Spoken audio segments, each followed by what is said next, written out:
siang semuanya, Ibu PTK SDN 245 Sumber Sarinda. Selamat siang juga kepada Ibu pimpinan kita, Ibu Kepala Sekolah SDN 245 Sumber Sarinda.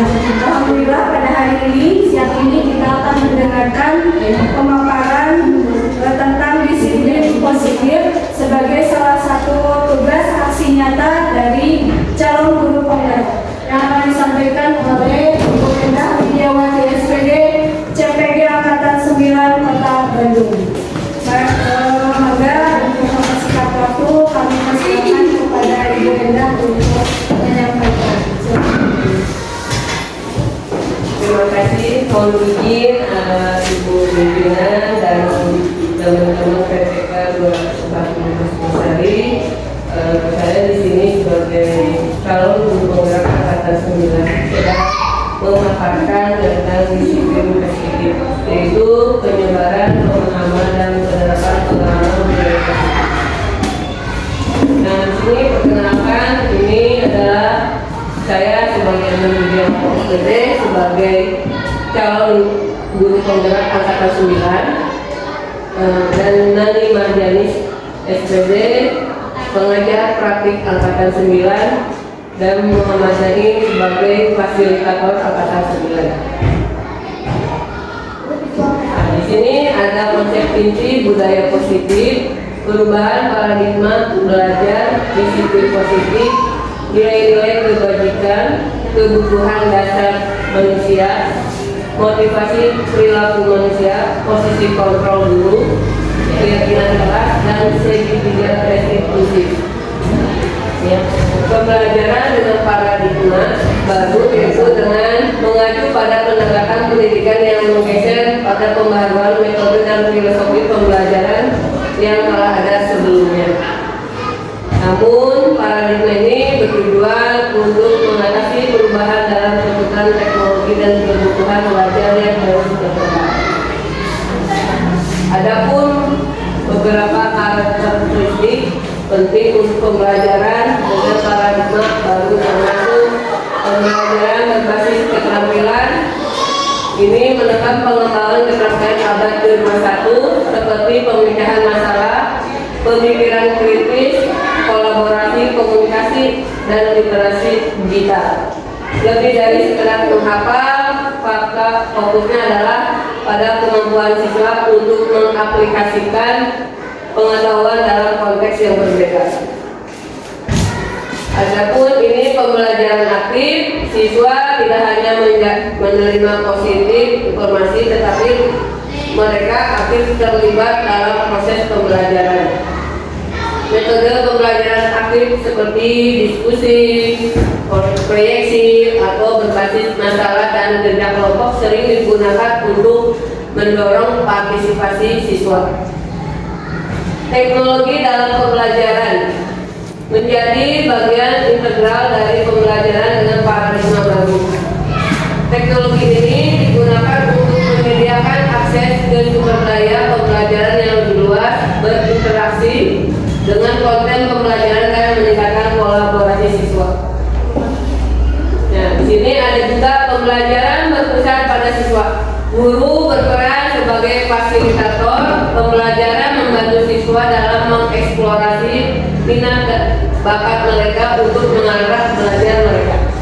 Pendekatan ini menghormati perbedaan individu dalam gaya belajar dan kecepatan belajar. Evaluasi formatif. Evaluasi formatif ini dalam pembelajaran paradigma ini lebih fokus terhadap pemahaman siswa dan perkembangan mereka daripada sekedar penilaian hasil akhir.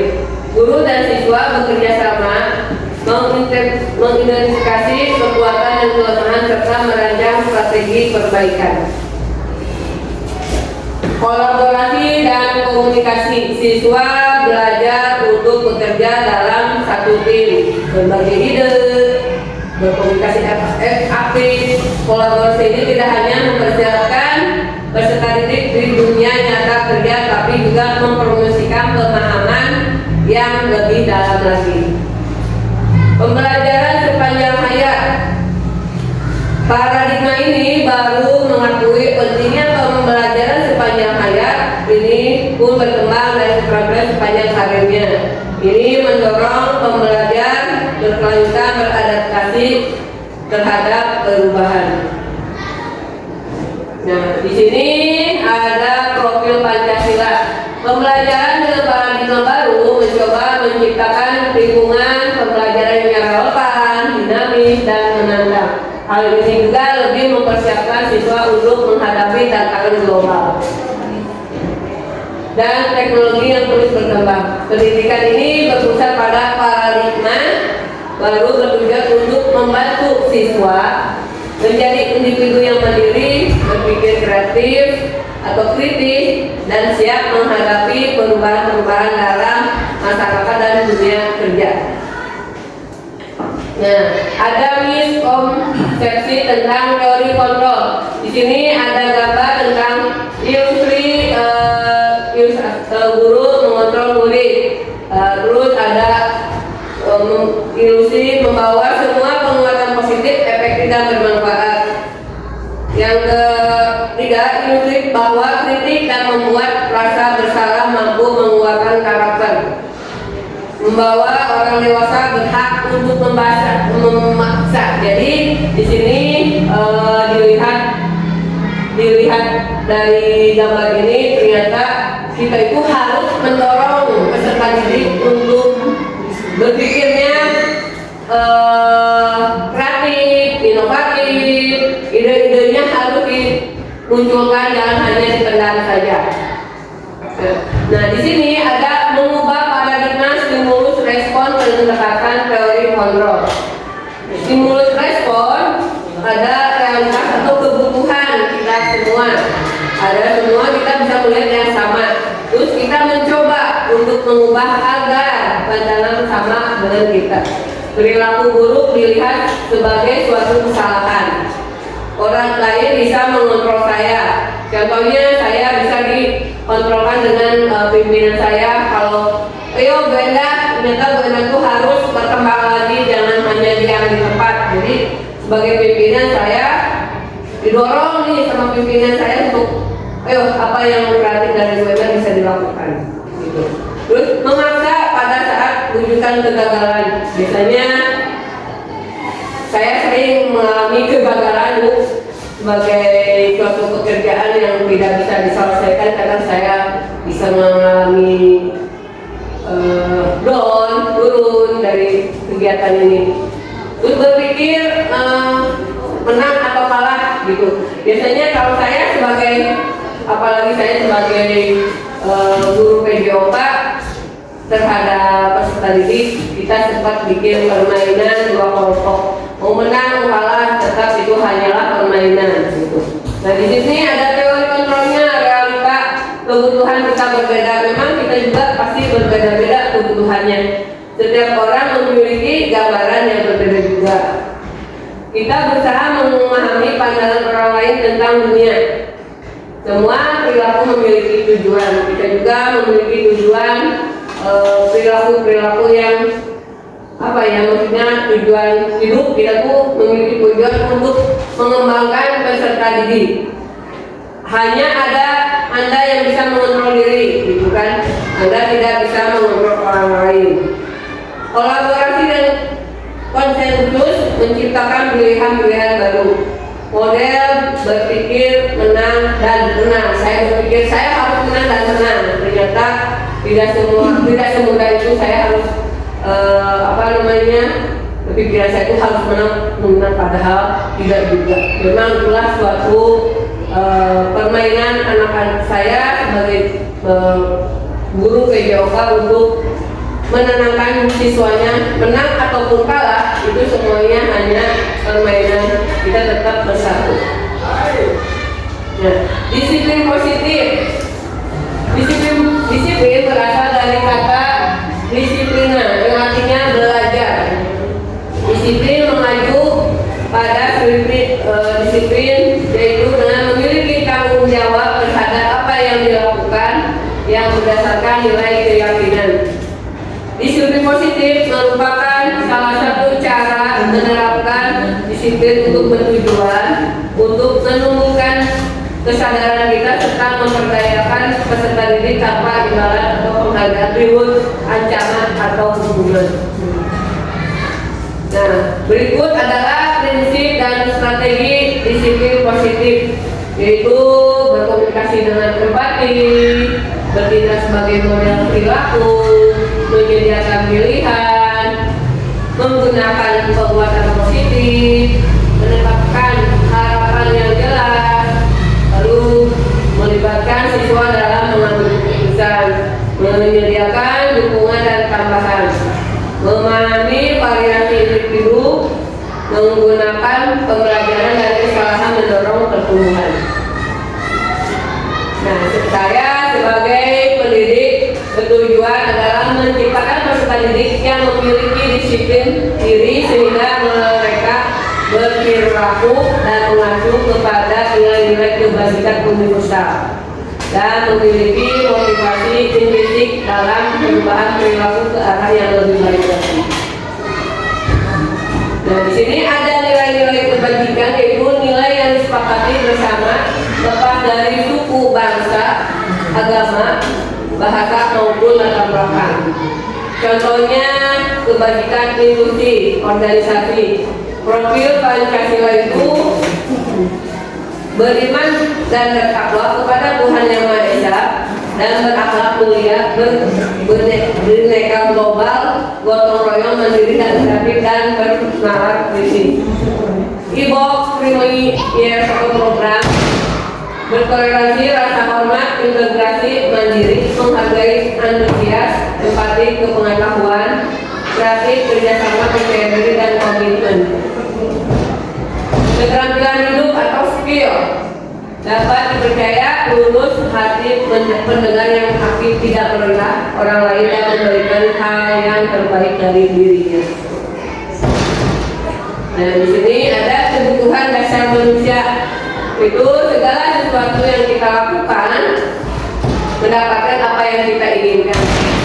Seluruhnya tindakan yang kita miliki adalah bertujuan untuk semua usaha terbaik yang kita lakukan adalah dalam rangka kebutuhan dasar kita terpenuhi dengan baik.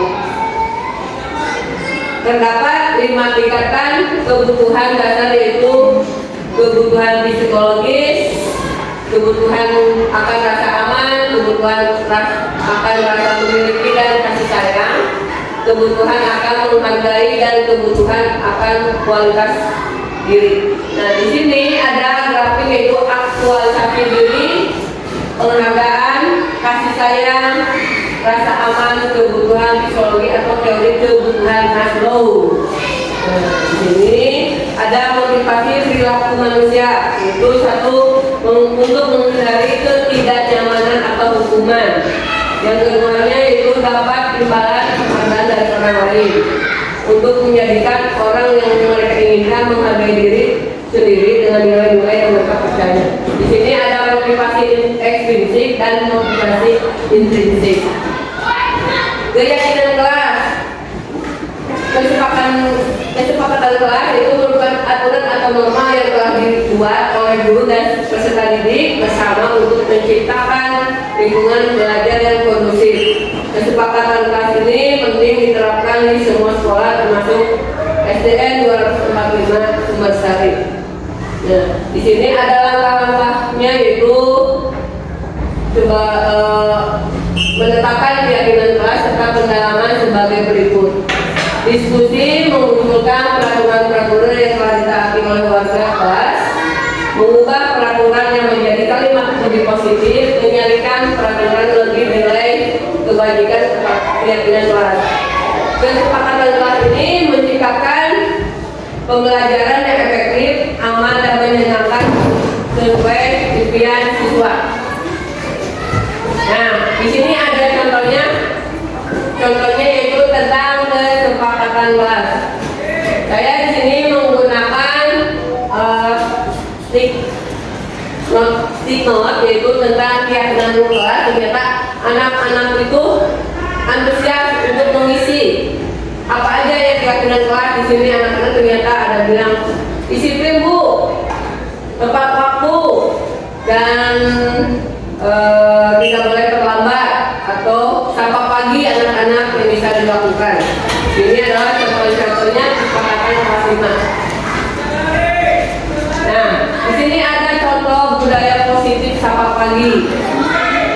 Saya berusaha untuk menerapkan disiplin positif untuk anak-anak, yaitu assalamualaikum, selamat pagi, lalu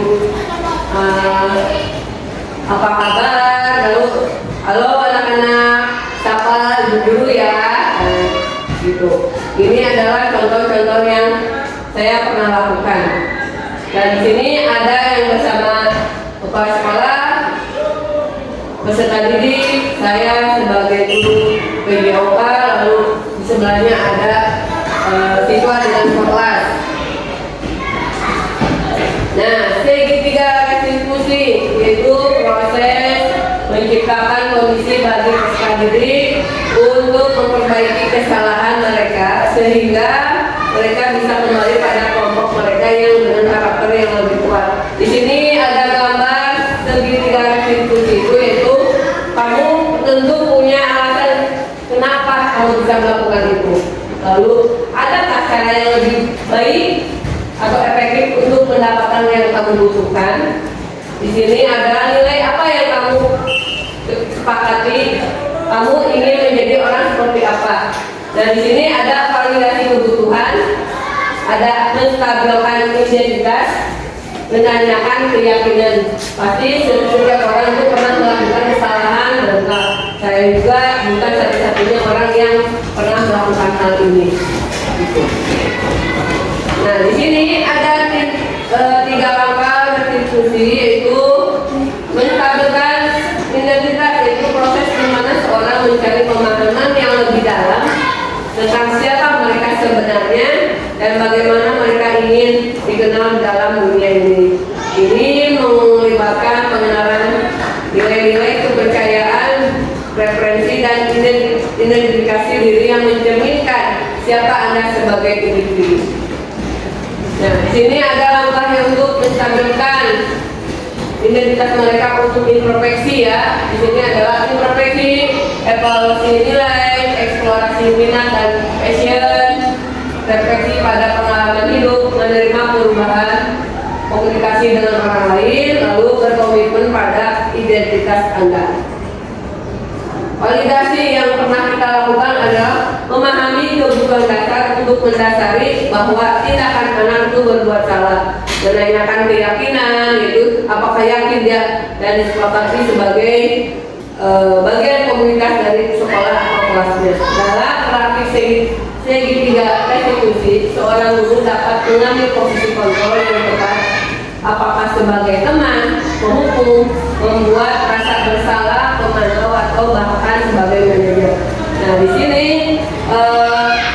sini saya pernah melakukan atau memberikan kegiatan atau memberikan suatu hadiah terhadap peserta didik yang tanpa disengaja. Pada pagi-pagi saya melakukan, ternyata pada malam hari saya membaca segitiga restitusi itu tidak dibenarkan. Jadi kalau kita membuat kegiatan ini Bu, takutnya menjadi anak-anak itu iri pada teman-teman. Dia dapat kok aku enggak Bu, kayak gitu. Apalagi kan Bu kemarin ini yang membaca, tapi anak-anak yang satunya lagi dapat hadiah. Itu kan menjadi suatu baliknya tidak enak.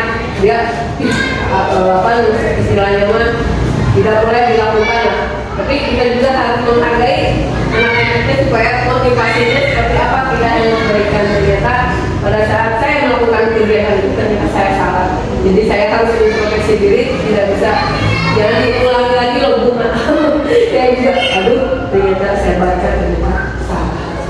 Nah, di sini ada contoh penerapan segitiga restitusi, yaitu memang banyak menanyakan atau kasus saya bikin video untuk materi demonstrasi kontekstual. Saya menerapkan diri kepada siswa. Ternyata dilihat itu banyak sekali.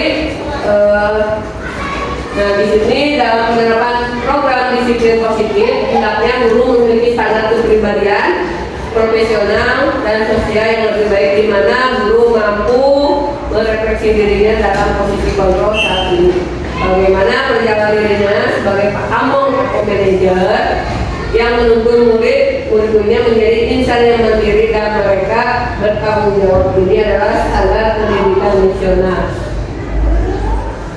Nah, terima kasih. Ini adalah teman saya satu kelompok tim CGP Angkatan 9. Iya, salam bahagia Ibu Bapak hebat Angkatan 9. Terima kasih. Assalamualaikum warahmatullahi wabarakatuh. Nah, itulah yang bisa dipaparkan oleh Bu Ena. Terima kasih semuanya Bapak PPK 245 yang sudah hadir di sini.